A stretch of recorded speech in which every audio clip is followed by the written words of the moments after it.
Dajjal has completed a day which is like a year, and he's now in a day which is like a month. Phase 2 of his mission. Brothers and sisters, I now come to the most important moment in this talk. I want to share with you my political and spiritual vibration here. And that is that I have come to the conclusion. You know, Lloyd Best taught me a local expression. He said, when God wants to kill Bachaki, he give him wing to fly.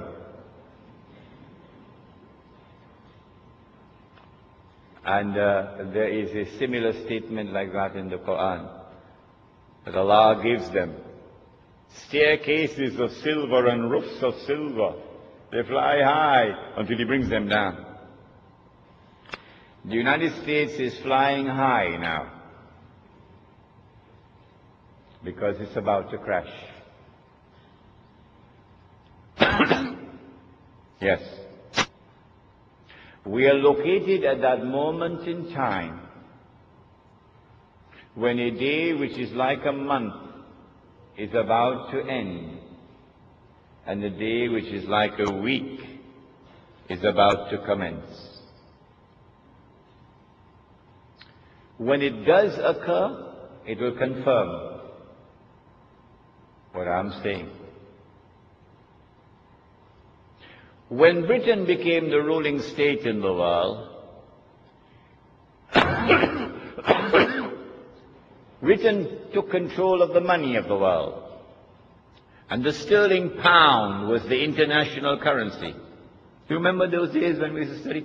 £1 480, £2 960, £3 1440 when you went to school? Huh? Yeah. And then when the United States took over from Britain as the ruling state in the world, the United States could not be the ruling state in the world without taking control of the money of the world. And so the US dollar replaced the sterling pound as the international currency. This took place at the Bretton Woods Conference, the Bretton Woods Accord in upstate New York. And I'm saying to you, if you look at the world of money, you would see the writing is on the wall.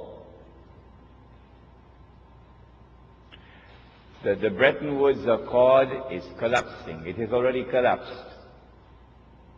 And a new international monetary system is around the corner, in which the US dollar will disappear.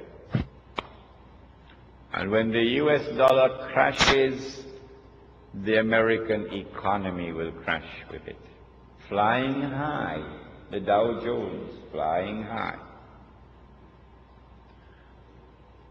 I want to suggest to you that the September 11 attack on America bears an uncanny similarity to the attack, the terrorist attack of September of the summer of 1914.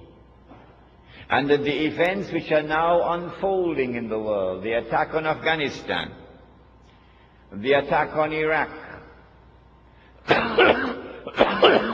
the new American imperium that is taking over the world, are all meant to serve one mission: to pave the way for the state of Israel to wage a big war.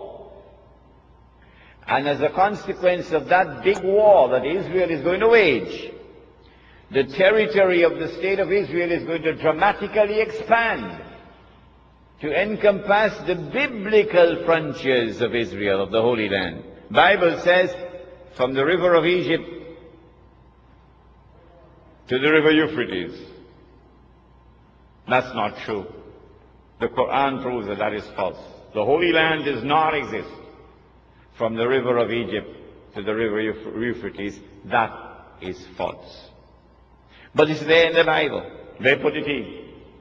And so Israel has to wage a big war which will dramatically expand the territory of the state so that Israel will control the Suez Canal tomorrow.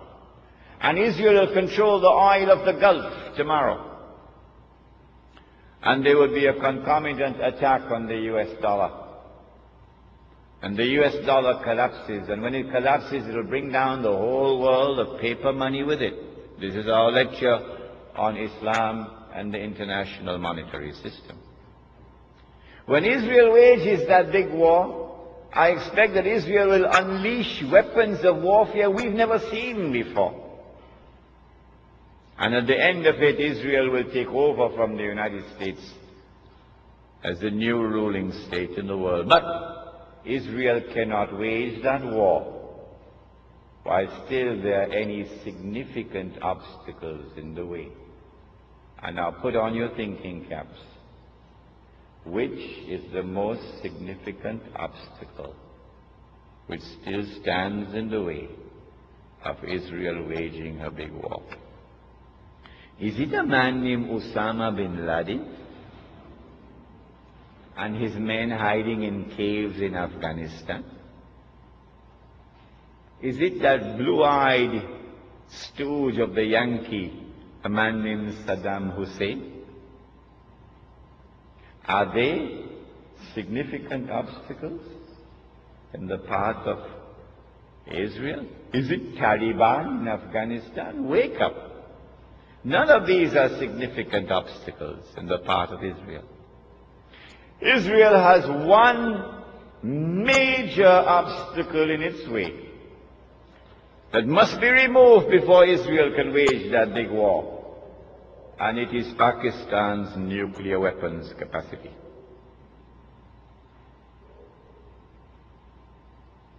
And coupled with that is Iran's missile capacity. And so all the hullabaloo we're going through now, all the maneuverings on the chessboard of the world, are all intended to culminate with the destruction of Pakistan's nuclear capacity. That is around the corner. That's about to take place. Pervez Musharraf, of course, is playing a very significant role in it. I expect that Israel will be able to wage a big war probably within the next 5 to 10 years. But Allah knows best.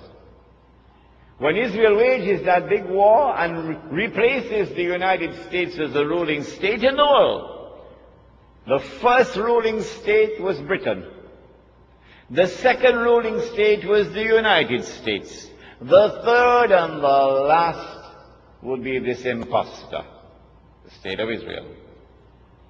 I am suggesting to you that Dajjal, or the Antichrist, would now have completed stage 2, a day which is like a month, and would be commencing stage 3, a day which is like a week, meaning a much shorter period of time. It is at this time that terrorism reaches its climax. They not only attacked Sheikh Ahmad Yassin in an act of state terrorism that Washington did not see.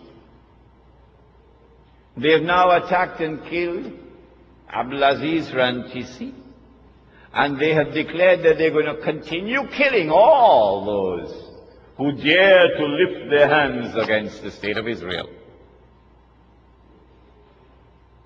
This is the biggest terrorist of all in the world, the state of Israel. But CNN will never tell you that. When Israel becomes the ruling state in the world, it is at that time that Muslims and Black Christian Africa, these two are brothers with each other. Black Christian Africa, Black Christian Africa opened their arms to Muslims when we were being persecuted, when war on Islam was being waged in the lifetime of Nabi Muhammad alayhi salatu wasalam. And a Christian king, a Black Christian king in Africa protected us.